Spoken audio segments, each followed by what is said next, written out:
Just home UX, and this is, can Ukraine's F-16s survive in contested airspace? I've been watching Ukraine-Russia thing a lot. Task and purpose video about 800,000 troops from NATO to Russian border, and then military show channel video just today basically. How Sweden is sending Saabs to Ukraine, basically the most reliable thing on the planet apparently.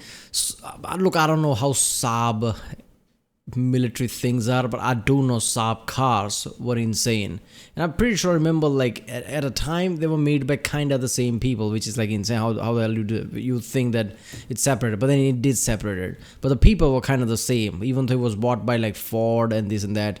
So they were so insane. The Saab cars did not need roll cages because their body, the monocoque chassis bodies, were insanely strong that even if the car rolled over, it never crossed the roof.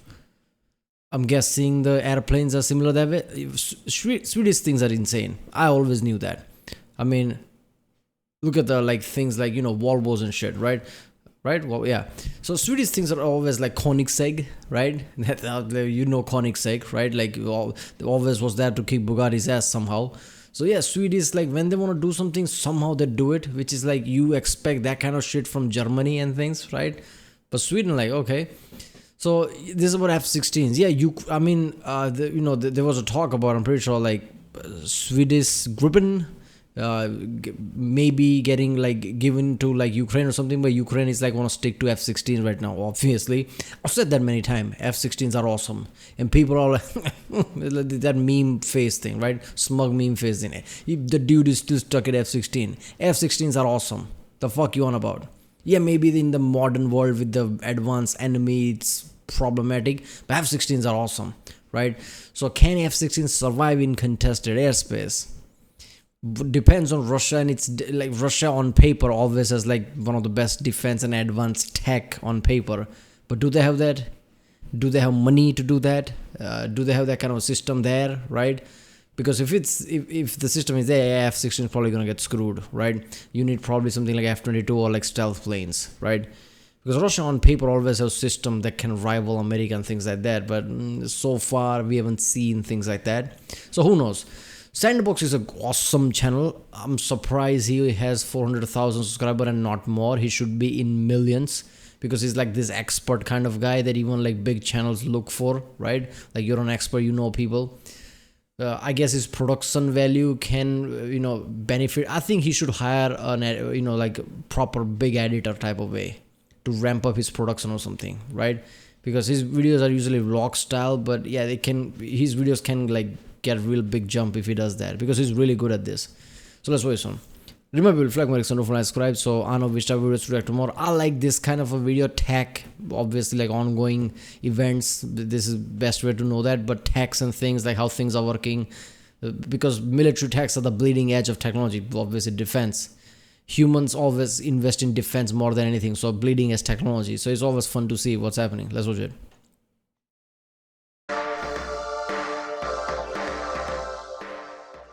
F-16s will soon begin arriving in Ukraine, and despite how capable these jets are, they are not This is a 2-month-old video, 2 or 3 months, so I'm guessing it already arrived. Stealth aircraft, which means in the heavily contested airspace over Ukraine, some losses are all but inevitable. But while the F-16 may not be as survivable as, say, an F-35, it is still among the best suited jets in the world for the fight it's heading into. And to better understand why, we need look no further than the package Q strike from the early. Yeah, F-16s are more capable than F-35, I'm pretty sure, with the guns and things, because F-35 is stealth one. You have to compromise a lot of things. In F-16, you don't have to do that. But there's a reason you have to compromise in F-35. But you don't need stealth. F-16 is going to be better. Early days of Operation Desert Storm, when a single F-16 piloted by Major Emmett Tulia managed to dodge not 1 or 2 or even 3, but 6 surface-to-air missiles launched at him in rapid succession. And it wasn't until Major Tulia finished outrunning all these missiles that he found out that his flares and chaff were malfunctioning. In other words, he straight up outflew a half dozen SAMs with nothing but the aircraft he rode in on and the skill set he had cultivated in. It's so awesome. Anybody played Grand Theft? If you didn't play Grand Theft San Andreas, then you don't play games, because that is the game. You better have played it. If anybody has played GTA San Andreas, like there's always like you I don't know, through cheat codes or whatever, like you just go to like Navy base, like no aircraft carrier. I'm pretty sure there's an aircraft carrier there. You just go to an aircraft carrier and take a plane. It's a vertical flying plane, so I'm gonna assume that's the British one. What's the name? I forgot. But yeah, it doesn't matter. Jet plane, right? And then there are certain like like no fly zones which SAMs basically will attack you in New Vegas, and like I don't know, is that Area 51? I don't know, but yeah, it's basically SAMs will attack you. I always try to do that, like how to dodge the SAMs, and obviously most people would have, like anybody plays San Andreas would have done that. So this dude literally played San Andreas in real life. He probably played San Andreas at home, like I'm gonna do this in real life. Fuck this. That is insane. That many missiles, you're just dodging that? Training. These days, we look back on the Package Q airstrike from the third day of Desert Storm as the largest F-16 airstrike I'm to the in gills, history, look at that. with some 72 American F-16s from 4 different installations around the region meeting up for wave after wave of strikes against the Tawitha Nuclear Research Center on the outskirts of Baghdad.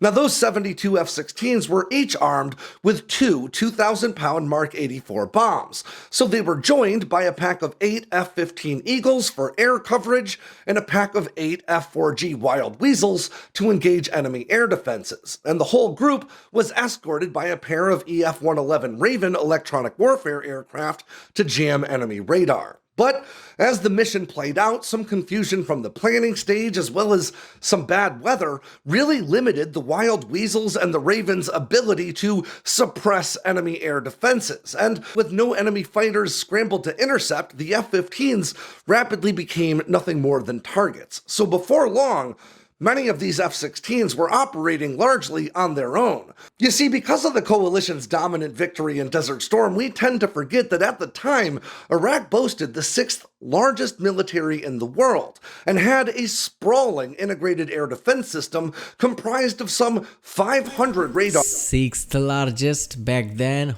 Whoa. I didn't know that. So when they show like mission accomplished, USF fighting against Iraq, that wasn't just like some small guy they were kicking or something. Like 6th is not that, like, out of 200 countries, 6th. I mean, obviously US is first, but still going as, I always assume like it would have been much lower than that.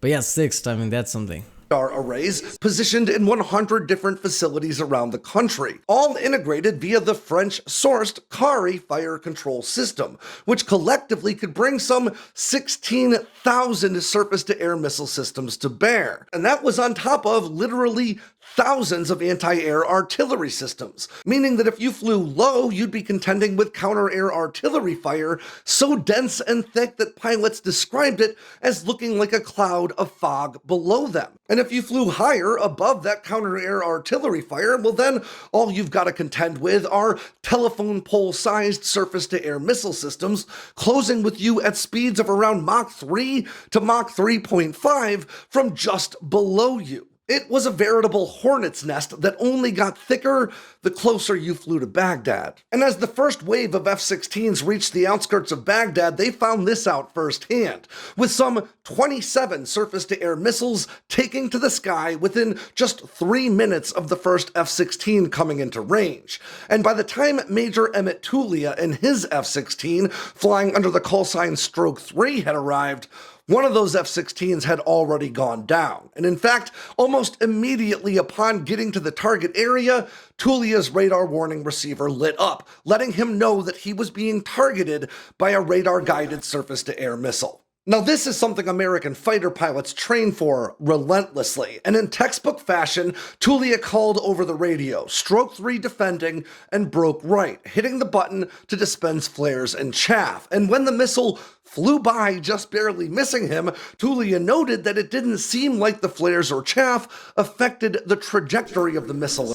Well, hold up there. Around this time, Didn't America had like F-22s as well? Like, I'm pretty sure F-22 was like kinda ready, like not ready, but like they had some in like 2002, 2003, right? But then they around 2005 or 6, they said like we don't want more of it, whatever shit, right? Couldn't they use F-22s around this time? Why does America does this, right? When you have the best of the best plane and time is of the essence, and when the technology is new, you should use them to, I don't know, like flex and just to save lives. Imagine those people basically flying F-16 knowing that they're gonna be like bombarded left and right with missiles and like literally people shooting at it. Like it's Battle of LA or something with the fucking, not Battle of LA, the movie Battle of LA, the actual thing that happened, right? With the shooting at balloon or whatever. Basically just like artillery fire towards it. That's too much. This spray and pray, thing. First, I'm like, some guy shooting with an artillery can't hit an F-16, but then, okay, wait a minute, a lot of people are shooting, so that's basically spray and pray. That could be problematic. So imagine those fighter pilots' mentality, like, holy shit, we're gonna be inundated, basically, with this kind of gunfire, we have to like dodge it. And F-16 is not like some absorbing plane like A-10 or something who can take some damage. If it gets shoots, that's it, right? It's not supposed to be hit. That's those planes are, right? At all. Now, flares and chaff are both commonly used missile countermeasure systems. Flares are just what they sound like, high-temperature flares that can distract an inbound infrared-guided or heat-seeking missile, whereas chaff produce big clouds of metal shavings that create a large radar return, also meant to confuse inbound radar-guided missiles. And these days, these countermeasures are often deployed automatically when your aircraft detects a threat, but back in 1991, Tulia needed to do it manually by hitting a button. Now, by then, the Eagles were already bugging out, and the Wild Weasels and Ravens had already proven largely ineffectual at managing the sheer mass of air defense assets in the region. So many F-16 pilots decided to bug out as well. But Tulia and several others decided to push on, further into Baghdad to engage their targets. And within just a few minutes, Tulia had dropped both of his 2,000-pound bombs on the oil refinery he'd been assigned. His job was done, and it was time to get out of there. So he turned his aircraft south to head out of the city and back towards Qatar, only to have his radar warning receiver light up again. But this time, he didn't have one missile on his tail, he had three. Three SA-3 missiles, also known as S-125s, the same surface-to-air missiles that 8 years later would shoot down an F-117 Nighthawk over Serbia. Tulia called out over the radio, hit the flare and chaff button, and took evasive action, managing to make all three of these Mach 3.5 missiles miss. But Tulia wouldn't get a chance to celebrate. Hold up there, why did he say in the start of the videos like F-15s was basically now like open target, so they have to run away? This is not a dogfight, so wouldn't F-15s be better? F-15s have a better track record than F-16. They have two engines. They're kind of better in that way. Aren't they overpowered? Don't they have a record of basically never getting shot down or something, or not directly or something? I don't know what the record is. So wouldn't the F-15s be better? Well, obviously they won't be as maneuverable as F-16s are. So maybe that's the thing. This guy basically got saved because how nimble F-16s were. F-15 would have been shot down. Is that the case? Because F-16 has two engines, so it's like really fast but not as nimble as F-16. And I'm guessing F-22 would have same issue because F-22 is basically like F-15 with two engines. Well, F-16 equivalent would be F-35, right? Because his evasive action took him straight into the crosshairs of an even more capable and modern SA-6. And as the missile launched, you can hear Tulia on the radio recording, struggling under the G-forces of his maneuvers to call out again.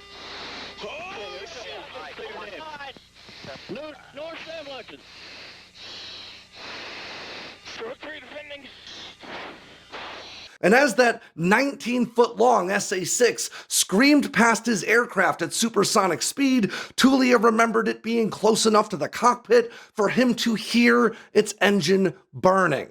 Tulia had managed to dodge seemingly certain death for the 5th time, but all those evasive actions had scrubbed so much airspeed that he knew he wasn't flying fast enough to dodge the next one. So Tulia made a decision. He decided to put his aircraft into a dive, straight into the fog of exploding anti-aircraft artillery fire just beneath him. And as he did, His radar warning receiver lit up one more time, telling him that he had a sixth surface-to-air missile on his tail. Tulia continued the dive, calling out over the radio and developing enough airspeed to conduct yet another evasive maneuver as he made it out of the battle space. And it wasn't until he made it all the way home, back on his friendly airstrip, that his maintainers let him know that his chaff and flares had malfunctioned, and he had managed to outfly all 6 of those missiles entirely on his own. Now the Did he get some kind of medal or something? I mean, I don't think they would give Medal of Honor to like dodge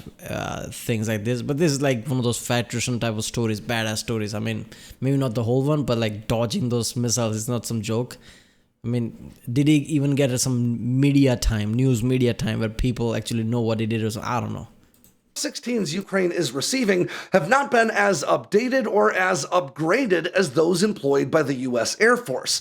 But these F-16s did receive the MLU, or Midlife Update, in the 2000s, which should more or less bring them about on par, technologically speaking, with those employed by the US Air Force back in Desert Storm. However, Russian air defenses have matured since then, and it's important to remember that Major Emmett Tulia... I think that's an understatement. All the incompetency you can think of from Russia's side, they have technology, right? So it depends on the situation and the place. For me, I think like F-16s are gonna have like mixed response. They're gonna be successful in a lot of places where there isn't, like Russia can't defend it because run thin. Just the place where the Russia does have like the defenses of F-16s are gonna like be completely screwed or something. We'll know how modern technology works here, right? I don't know. Tulia was an extremely experienced and highly trained F-16 pilot, and the Ukrainian fighter pilots that will soon be flying these aircraft certainly won't have the same amount of experience in this specific platform. However, they certainly do have the heart and the courage to push this airframe to its limits, and Major Tulia's performance in the Package Q strike... I don't want to sound like Debbie Downer here, but this is not Hollywood.